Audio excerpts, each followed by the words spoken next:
Now, what is your bow hunting failure rate? And I ask that because a lot of people don't think about this. You know, we all have a bow hunting failure rate. And what I mean by that is buck comes in, whether you spook it, whether you miss it, whatever mishap you have that you don't actually harvest that buck you want or that doe, we all have a failure rate. And so, for example, my boys, Dante, Jake, Sam, depending on what weapon they're using, especially with a crossbow or a bow, their failure rate's going to be pretty high. They're young, they're inexperienced, and they just haven't shot a lot of deer with a bow. And for that, their failure rate's higher. You know, I have a failure rate. I'm really experienced shooting deer, but you know, I occasionally have those mishaps. I don't know if my failure rate's 20%, 10%, 25%, 5%. I really don't know. But it's not perfect, and none of us are. And the more experienced you become, your failure rate should improve. But there's some reasons that I feel experienced hunters, even some of my clients that have been hunting for 25 years and they haven't shot a deer in a while, their potential failure rate's pretty high. And I'm going to talk about, just as it relates to shooting, of course, the type of tree stand you have, the amount you have to move, the amount that you have to stand and a deer can see you in a standing position, that's really bad.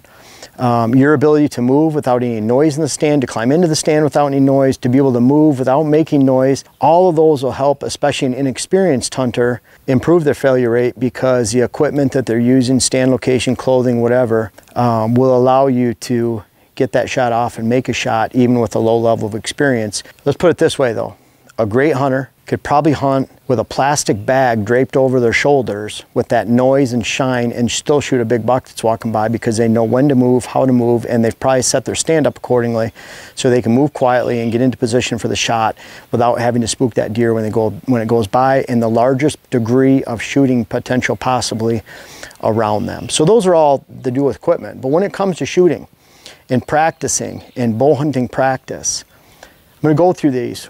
I want you to think about what your failure rate is and how you can improve it. Number one, practice through bad form. I hear some advice out there where if you're shooting poorly, you know, it's almost like a marriage or relationship. They say never go to bed angry at each other. And I can tell you after a lot of years of marriage, that doesn't always work. But at the same time, within bow hunting, some of the worst advice I've seen is, you're shooting bad, just put your bow away. What happens up happening is you think about it. You think about it at night, you think about the next day. Well, I know I'm gonna go out the next day starting fresh. And what I like to see, and what works for me personally, is to work through that bad form, to work through, I'm dropping my arm. The last thing I wanna do is tell myself that's okay to end on that, and I'm just gonna think about it all night or the next day and I'm gonna pick it up tomorrow. That to me even places more pressure the following day. Instead, I wanna just tell myself, you know what, I'm gonna sit out here until I work through this.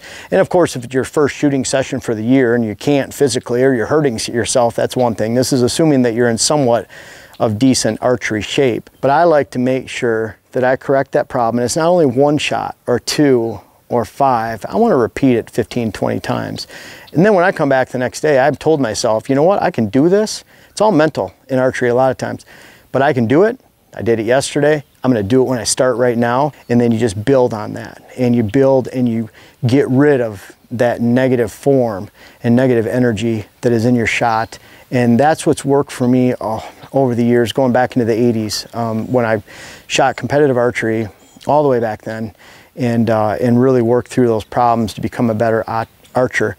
I can honestly say that one of my best ways to practice, it can be that you're shooting at a target, but it might even be a blank bale under the stairs at your house. You're shooting at 10 feet. You're doing that from muscle memory. You're keeping your eyes closed sometimes. You make that shot, you make that good shot, and that'll help you get through. Shoot some dots. Just shoot some dots lazily over and over again. A lot of dot shooting. And so when I would go to the tournaments professionally in the late 90s, early 2000s, I was living in the UP, and I didn't have much, I didn't have any 3D courses to practice on. I'm going to these major 3D shoots.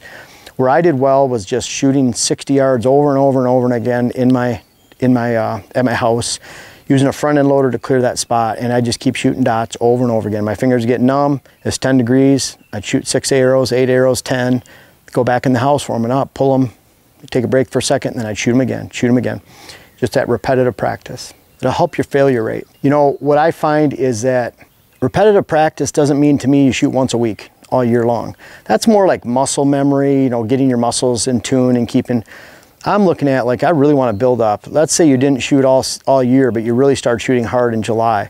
You shot July, August, September. You got three solid months in of practicing, consistent practice and shooting over and over again. You're going to shoot through your mistakes. You're going to be ultra confident when you go to actual woods to climb into a tree stand. And to me, that build up to the hunting season, that's why I always did well with broadhead leagues, 3D leagues that really went in that 2 to 3 months before the season began. It was a great way to fine-tune your skills and to shoot through your problems. Number 2, shoot small game. Hey, sorry to interrupt this video, but my web class series is finally begun. How to design your whitetail property is on my website, and there's a link in the description. Please check it out. Number 2, shoot small game. Practice at small game. Whether you're turkey hunting, whatever it might be, but you're really trying to hone your skills on actual game that are a lot lower pressure than a big mature buck. And that's one way. Shooting animals, of course, where legal. And that goes right into 3D shooting. You're shooting 3D, you have that repetitive and actual aiming where you're not aiming at a certain spot. It might be at a little dot, but you have little dots on a live deer in an area. And so 3D shooting has been a blessing, picking out distances.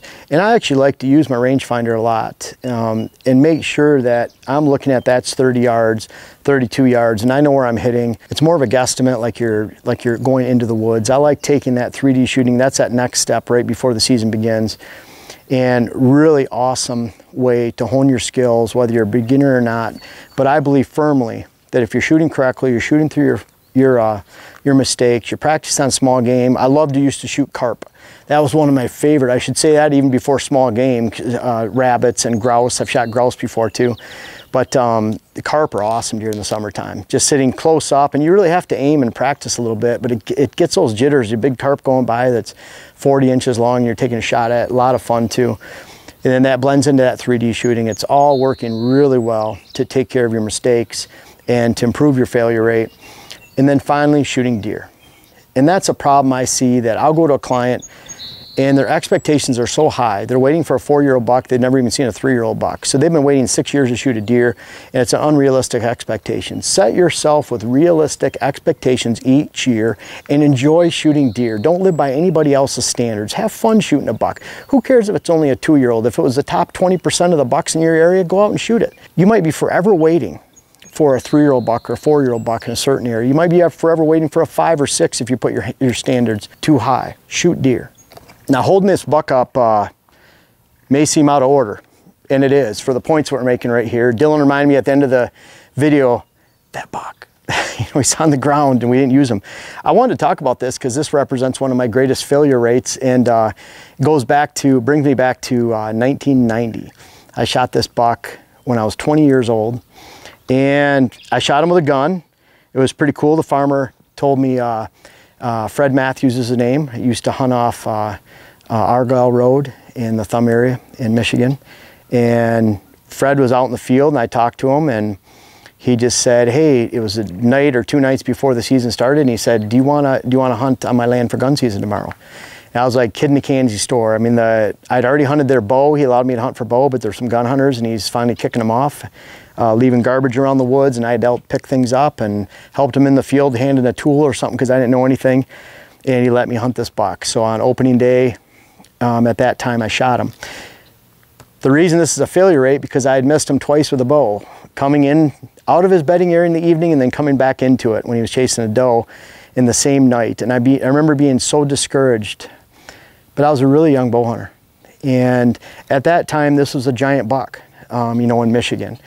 And I was so proud to shoot this buck, but I hadn't shot a lot of bucks with a bow. I'd shot a few. I shot quite a few does with a bow.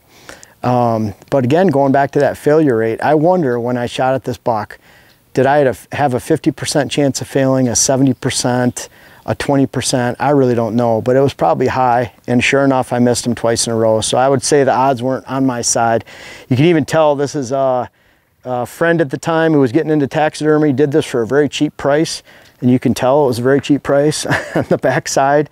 And it's all faded. There's little nicks of hair gone, but this holds a lot of memories to me. You can even see a little drop tine forming. You can see the palmation. He was a really cool buck. Can you imagine what he would have been if he was older? But this buck and quite a few others at that time represented a lot of failure in hunting. Yeah, I did get them with a gun, but I was pro bow right from the beginning, and that buck was a cool one and a reminder of how far I've come, yet at the same time how far I still have to go. We're learning every year, and I'm hopefully improving my failure rate as every year that passes by. Shoot deer. That's a great way to improve your failure rate. And does, I tell everybody when you start hunting season, Diane, if she shoots a vertical bow this year and we've been practicing all summer, the first thing I want her to do is shoot a doe. And I'm not going to force her to. If it's going to be her decision to take an animal's life, is everyone's decision. But if she can practice on that doe and she can hone her skills on that doe and she can move and get into position and she makes a good shot, the confidence that gives you for going into the season and shooting a buck within a month or two later is incredible. Shooting does, that should be your first step every season. If you can make that, if you have too many does in your area, great way to improve your failure rate. We all have a failure rate.